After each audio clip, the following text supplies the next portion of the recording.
Today I will be telling you about how infantilism is detrimental to our society. Now you might be asking yourself, what is infantilism? Well, infantilism is the persistence in an adult of markedly childish, anatomical, psychological, or physiological characteristics. To me, it signals the sign of an emotional, immature person and the inability to cope with challenging situations. It's a sign of weakness. Babies and children need to be coddled, so people who act like babies or children also need to be coddled. It's a character flaw and a sign of weakness, and I'm not just saying that flippantly. I actually mean it's a sign of weakness. These people are weak and aren't fit for survival. There are many negative effects that come along with acting like a baby. For children, it's natural to suppress their pain because at that stage of their development, it's too difficult or painful to deal with. If you act like a child, you won't learn how to deal with personal problems. Also, children think in black and white, good or bad, where all questions about the world have obvious answers. Humans in this state cannot distinguish between the way the world is and the way it ought to be. The ultimate example of the destructive form of infantilism is Michael Jackson.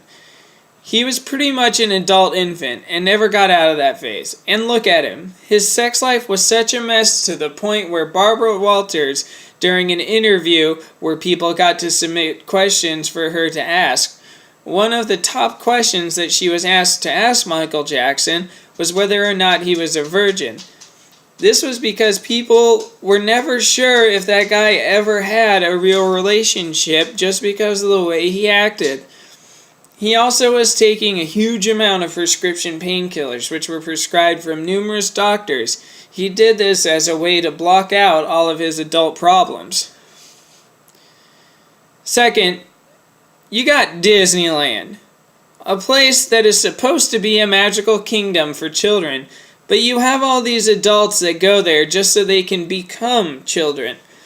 There is an army of adult men and women who make multiple trips to the theme park each year, collect Disney-themed items, and even dress up as Disney characters.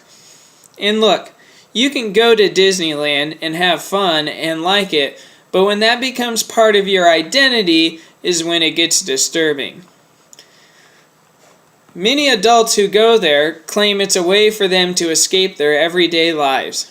However, making a trip to Disneyland won't solve any of your life's problems.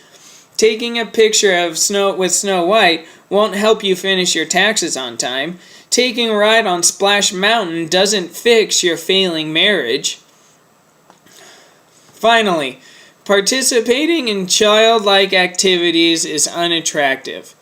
I met a woman at a party once. She seemed outgoing, funny, smart, and even had a very nice job. We talked for a bit, and I looked forward to the next time I could see her. I went to another party a couple weeks later, and there are these things out now, these adult coloring books, which is disgusting, that adults can buy and then color in as if they were children. When I went to this party, I saw her coloring in one. When she saw me walk into the room, she asked me if I wanted to join her in coloring, to which I replied no, and then I never spoke to her again. You may think that might be extreme, but think about it. If you approach someone and ask them what their favorite television show is, and if they respond, Teletubbies, not only are you not going to be interested in them, but you're going to think they're a weirdo. So in conclusion, it's okay to be immature sometimes, but when you put yourself in the mindset of a child to the point where it becomes part of your identity, you won't grow as a person. And what good is an adult child anyway? Would you trust an infant to go to war for you? To be your spouse?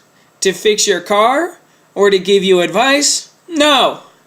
Even at the end of the book, Peter Pan decided to hang his hat.